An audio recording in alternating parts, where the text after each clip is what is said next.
d'être en visite avec vous et de voir vos visages. Donc voilà, je suis bien content d'être ici et de voir Pasteur Jean et de continuer à persévérer et de suivre l'appel de Dieu, comme vous tous. Qu'est-ce que je voulais dire? Alors, vous avez eu des invités, on dirait. Pasteur Lange était ici, on dirait. Ouais. Donc ça, c'était vraiment super. Je ne me mettrai pas à ce niveau-là. Donc, c'est dimanche matin.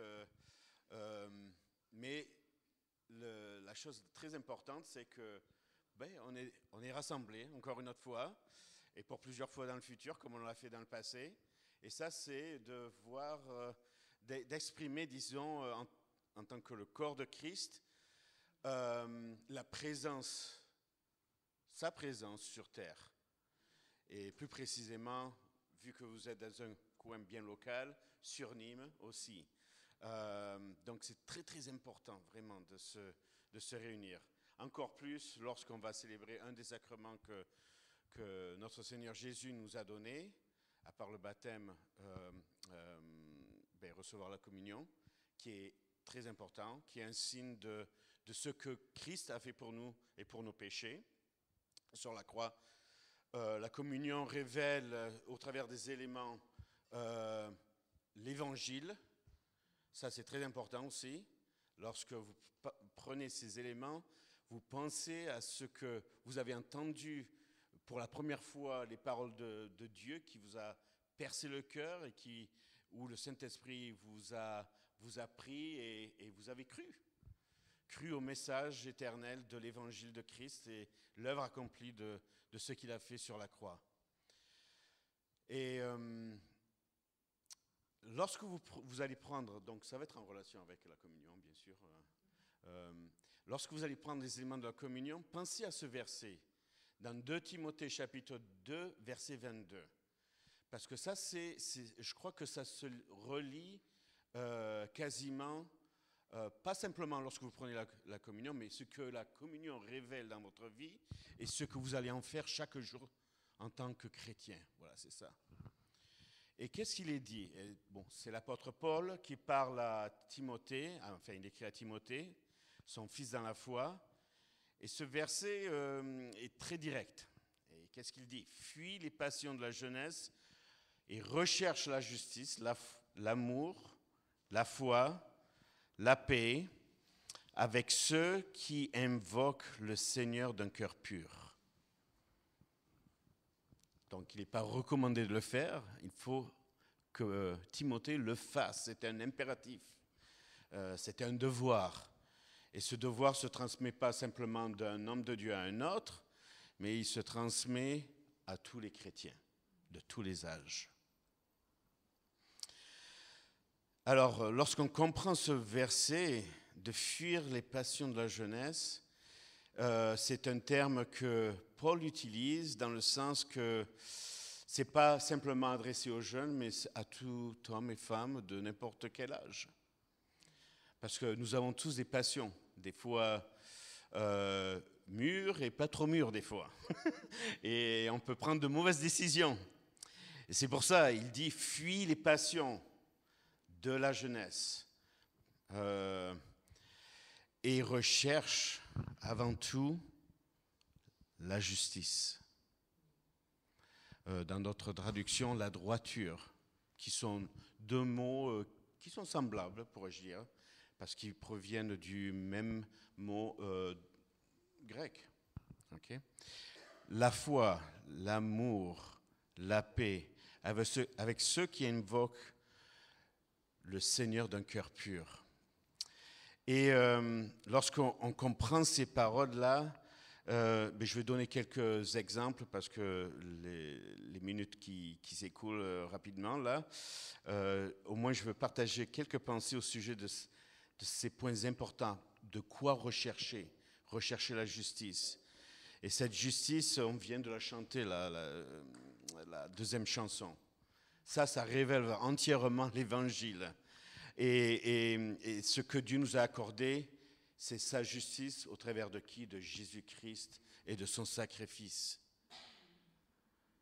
l'injustice qui vivait en nous a été changée avec la justice de Dieu, notre justice propre, au sens terme limité de croire que nous avons des valeurs meilleures que d'autres, par exemple, est remplacée par celle du Christ qui est celle d'une justice absolue. Et cette justice, bien sûr, elle nous rend droit devant Dieu. Ça, c'est merveilleux. Et à cause de ça, l'amour, lorsqu'on recherche la justice qui est en Christ, l'amour doit être prononcé en nous. Parce que ce n'est pas une justice propre, c'est une justice qui est dérivée du Christ. Donc, on reçoit l'amour du Christ. Et cette poursuite de cette justice se produit toujours dans une vie d'amour. Amour pour Dieu et amour pour les autres, bien sûr. L'amour doit être le badge du chrétien. Il doit être le badge du chrétien.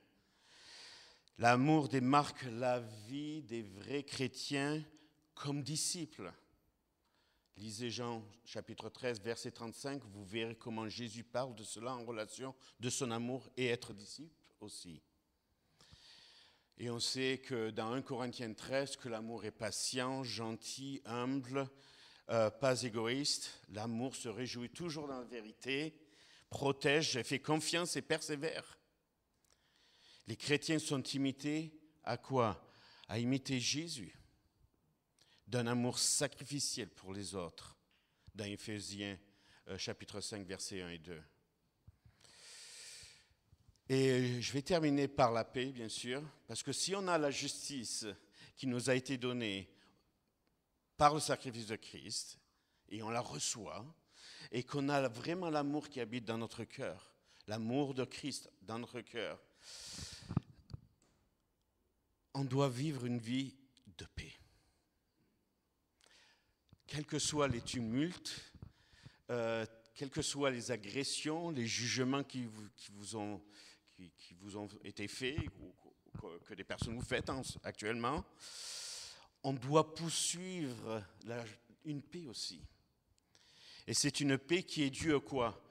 Non pas ce que tout aille bien, mais c'est le produit, le fruit, je crois personnellement, de cette justification qu'on a devant Dieu,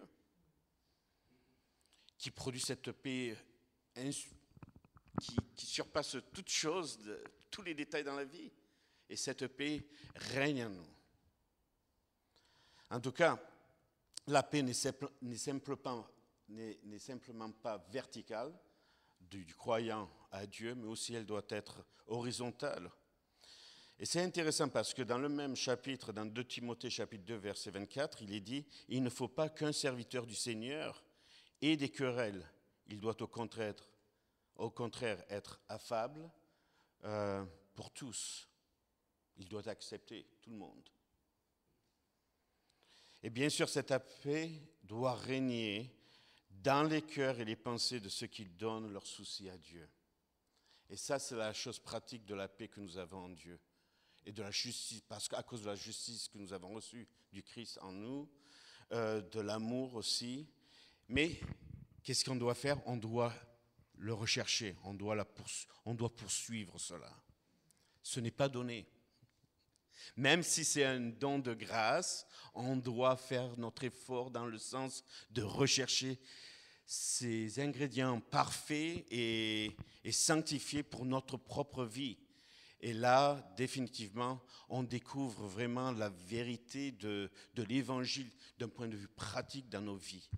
Mais il faut s'y attacher, parce que le monde peut nous absorber très rapidement. Bon, eh bien, c'est tout ce que j'avais à penser aujourd'hui. J'espère que et pensez à ce verset à la communion. Lorsque vous allez prendre l'élément du pain et cette coupe. Vraiment. Et ça, c'est vraiment un don de Dieu. Mais Dieu nous donne les ammunitions pour ça. OK?